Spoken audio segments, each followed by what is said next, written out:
right, hello everybody. Welcome to our first installment of MACUL's Tech Leadership District Highlight Series, in which we are connecting with people from Michigan districts and trying to find out how they're supporting staff and students in this time of COVID. So we are very fortunate today to have representatives from Jenison Public Schools, and we'll learn more about them in a bit. My name is Craig Steenstra. I am a delegate for MACUL's Tech Leadership Learning Area. I'm also the Remote Learning and Instructional Tech Director at Hudsonville Public Schools. I'm going to pass this on to Rachel and let her introduce herself as well as our guests today. Go ahead, Rachel. Hi guys, I am Rachel Postel-Brown. I am also a delegate for MACUL and am a elementary principal in Jenison. And so I have the privilege of working with Rick Wiersma, who is our program coordinator for our extended traditional program, and Alyssa Knott, who is one of our amazing teachers. So I'm going to give them a second to kind of introduce themselves and talk about our extended traditional program and all the amazing work that they do. Yeah, so I'll start it off. My name is Rick Wiersma, and I'm proud to be the extended traditional learning coordinator in Jenison. This is a position that was newly created this year because of the demand that we saw for online schooling. Previous to this position, we do have a fully online school in Jenison called Jenison International Academy, and I was the assistant principal there. So I do have experience in the online world, and happy to be a part of this program. And I am Alyssa Knott. I am a third grade extended traditional teacher. I was a traditional teacher last year. I was a third and fourth grade interventionist. So, yeah. So Rick, will you just take a minute and kind of explain what the extended traditional program is for all the other educators here in Michigan that might have lots of different names for this? Yeah, absolutely. So we surveyed our whole district, and we found about 20% of our student body were interested in doing something fully remote. And we wanted to, because we have Jenison International Academy offered in our district, we wanted to have kind of a middle ground between a fully traditional classroom setting and something remote where you could learn online but still have access to the same teachers and curriculum that students and families were used to in the traditional classroom. And so out of that came the extended traditional program, where families, if they don't feel comfortable attending in the traditional classroom setting for whatever reason, they can learn online. And Alyssa is one of our extended traditional teachers who were pulled from the traditional classroom to teach fully online. So we have a dedicated staff. There's about 2 teachers per grade level teaching fully online from their classrooms, and students are really enjoying it, and it's definitely meeting a need in our district. Like I said, about 20% of our student body are participating in this program. Thank you. Alyssa, do you want to talk a little bit about how it's been for you there in the extended traditional classroom? Yeah, so it is, like Rick kind of said, it's really similar to a traditional classroom. Everything I teach is the same exact information and content that they're teaching in a traditional classroom. I work, I do the same stuff weekly that the other third grade teachers here at our school do. We meet, we stay on the same, we work at the same pace. We use all the same, they have the math books, we use the same curriculum. So it's really similar to the traditional classroom. It's just the way that, it's delivered is a little bit different. So, we've got live sessions, we pre-record some stuff, and, it's a very flexible schedule for the students to work through. So we've got live stuff in the morning, and then the afternoon is more independent. So it's the same as a traditional classroom, but it's a little bit different as well.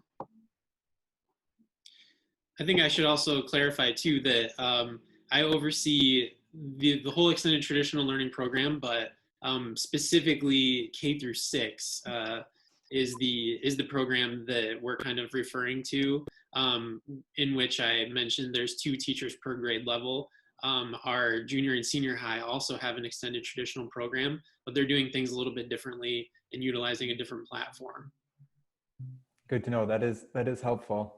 So one of the things that we wanted to try to capture include what new learning and or challenges you've encountered and how you've addressed those, and if you can share any like visual examples of some of the stuff that you have been doing, that'd be helpful for our viewers to see and to learn about.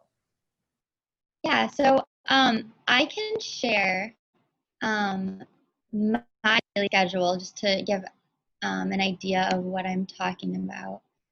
Okay, so my daily schedule, this is kind of what it looks like. So let me make sure. Okay, so every morning I start my day with a live morning meeting, or I'll do some social emotional lessons during this time too.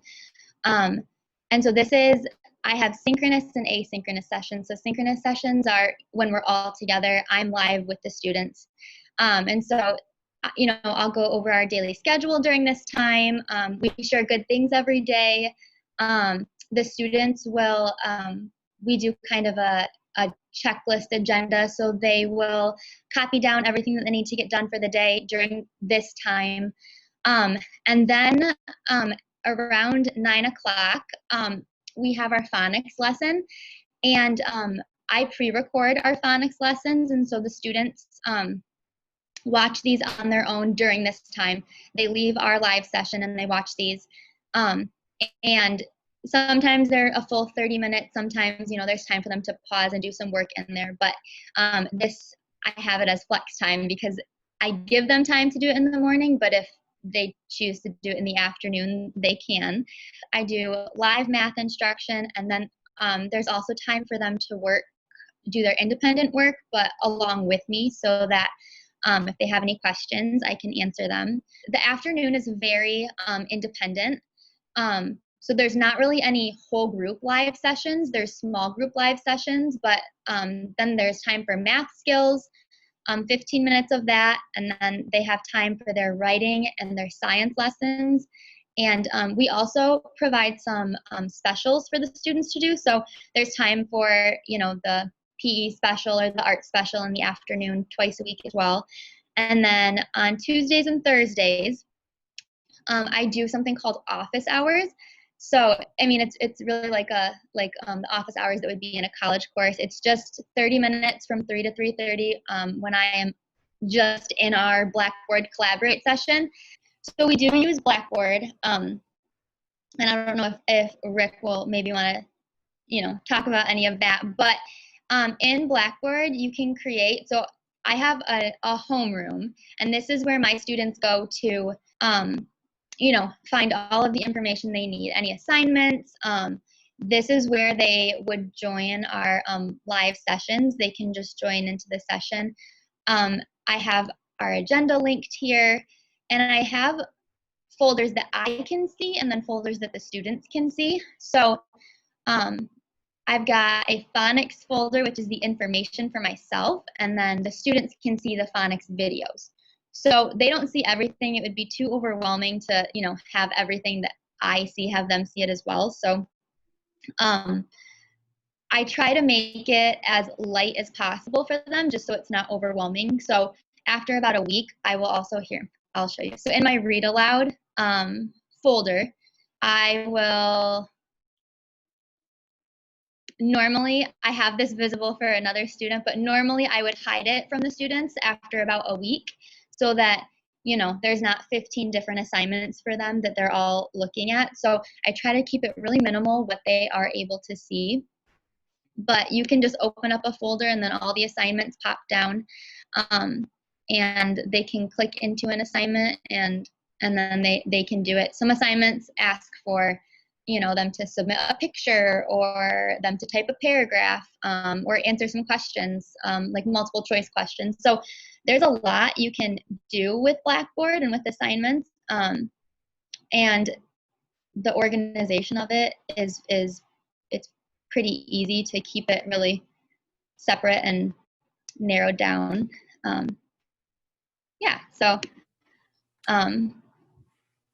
that's all the stuff that I have of the class content that we use.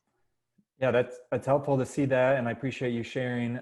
What are some of the challenges or the struggles that you've bumped into? I know in some of the classes that we have, students have a hard time getting to the live meetings or connecting, knowing how to submit assignments. Can you speak to any of that or how you've tried to address those kinds of things?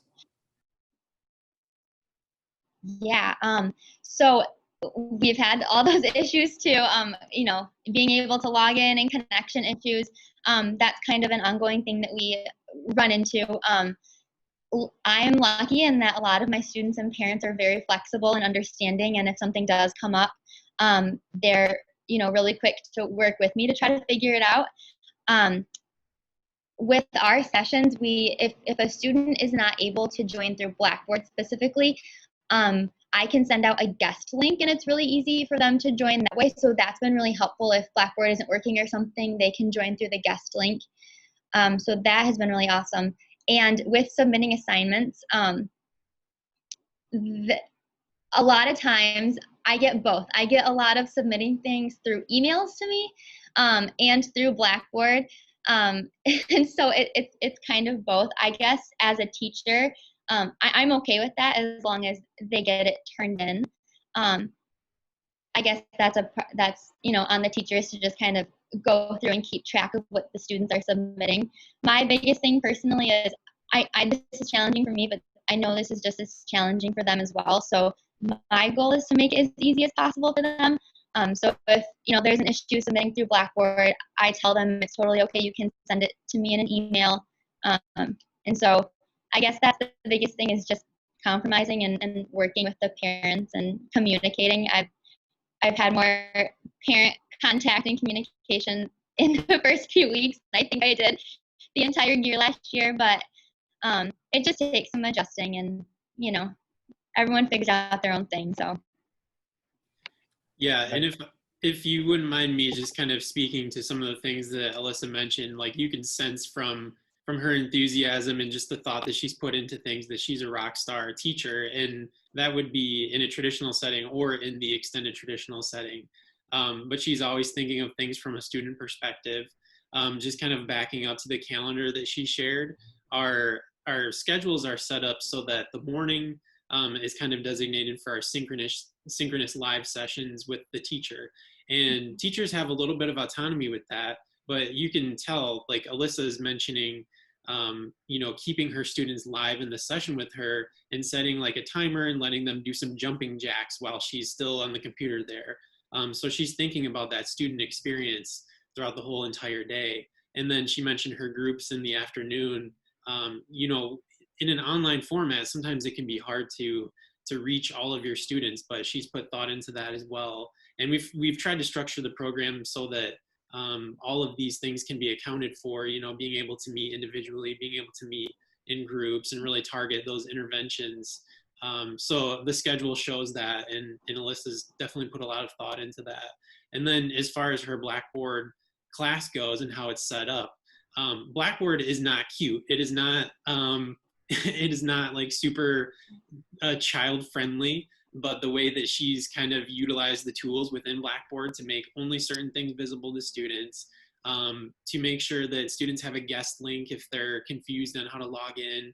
She's really trying to remove all those barriers for her students and families. So I think those are the biggest things to consider when teaching online, is how can we remove those barriers that get in the way of being able to see your teacher and of being able to access the content. So you can obviously tell from some of the things that she's mentioned that she's doing a great job of doing that. Yeah, that does show. And we appreciate you both taking the time to share some of your experiences with us. We're trying to keep these videos short. I know we could probably have a day-long session on all of the things, but we're just trying to give little snippets. So we will share as much of that schedule. Maybe you would be willing to share a copy of that schedule that we could post in our show notes, as well as a link to Jenison's website, which explains more about their program. So I will thank you again for joining us today, Rick and Alyssa. And Rachel, I'll let you send us off. Yeah, thank you guys both for taking the time to talk with us. We know how busy everyone is, especially this fall, so we really appreciate it. And in addition to the Jenison link, we'll link your guys' contact information. So if there's other people in the same boat as you and they need a quick question or even just a little bit of moral support for what they're doing, hopefully they can send a quick email and you guys can help them out. So thanks for taking the time today. We really appreciate it. And we look forward to our next MACUL District Spotlight in a couple weeks. Happy to do it. Thanks for having us. Yeah, thank you.